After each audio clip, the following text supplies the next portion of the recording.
Meanwhile, thousands continued the city's tradition of commemorating the Tiananmen Square crackdown, holding events across different districts.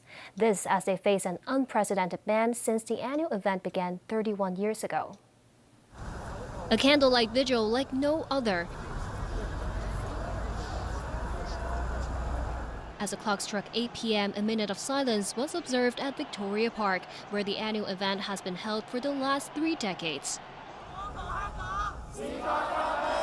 Themed Fight for Truth, Freedom and Life, participants commemorate a dark chapter of China's history. Some also brought up a more recent cause for greater democracy in Hong Kong.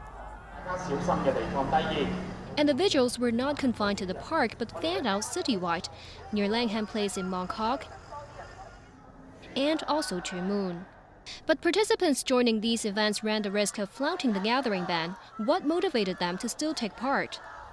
Yeah, sure, we are afraid of this. So that is why it is important for us to come here this year. I don't think it is reasonable. They said it is because the coronavirus, but I think they banned this event because of some political reasons. With Beijing moving to pass national security legislation for Hong Kong, some participants expressed worries.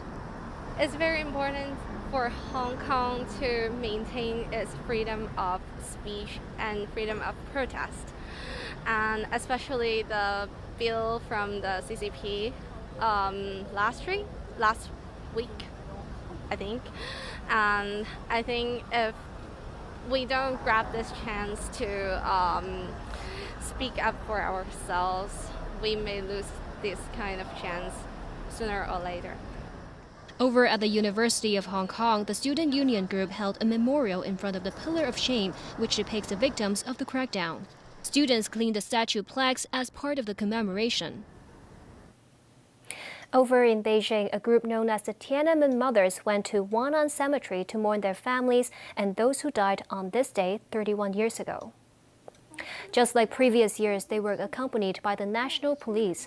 A member of the group says although the authorities have been monitoring them all these years, they'll never give up on their fight for justice. Meanwhile, one of the founders of the Tiananmen Mothers is stranded in South Africa because of the COVID-19 pandemic. She had other members pay respect to the victims on her behalf.